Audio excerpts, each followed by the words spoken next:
Hi, this is Scott with Alliant Power Tech Support. Today we're looking at an old LB7. I'm going to go over a few things with it. Truck's complaint is it's smoking or hazing at an idle with the rough running. We're actually in the middle of installing injectors here, but we did do some recordings. So I wanted to go through those with you and what the numbers mean, what that looks like to help you diagnose. So today we're going to look at the scan tool recording from previous, and we'll start here with the balance rates. We got 1 through 8 here, and we see number 2 is at negative 6.7. And as we play through this recording, the negative is actually taking fuel away, so the injector is dribbling fuel into the cylinder, causing it to overfuel, and the computer is taking away.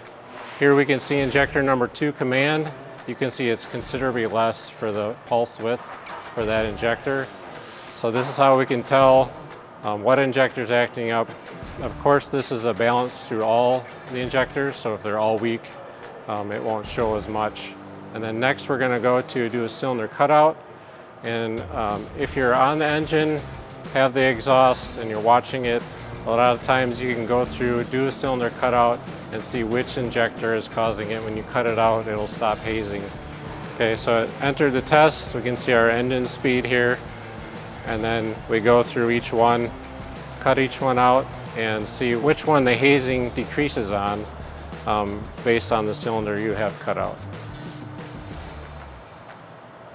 So in this one, when we selected cylinder number 2, it did decrease the hazing, so we suspect this injector here, cylinder number 2, to be the culprit. Before you complete the diagnosis, make sure that you do the air and fuel test and the suck down test.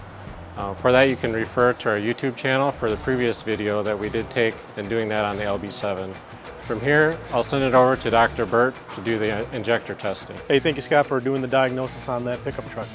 Now that we've got the injectors out of that pickup truck, we're going to take a look at the injectors and especially go over cylinder number 2, where we saw on the balance rate data and also your pulse width data where it was trying to take fuel back to compensate that. So as Scott has stated, that truck was smoking excessively at an idle, picking up the rail pressure, still didn't help out. So one quick check that we do here with Alliant Power is we take the pop tester, and in the injectors that I've tested, just by simply putting them on the pop tester, no actuation to the solenoid, we can see if the nozzle tip is leaking, causing that excessive smoke at an idle.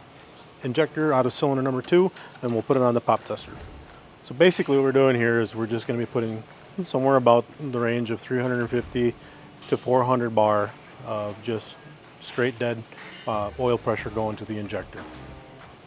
A healthy injector should not leak at the nozzle tip. So let's just deadhead this injector and see what it does.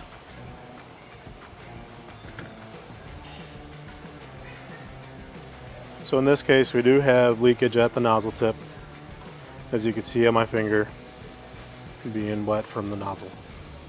So the balance rate data was correct. This is an injector that was leaking, and it was trying to cut back fuel. Let's take a look at one of the other injectors that weren't really in that out of the spec from what Scott had said, and see how that nozzle tip compares.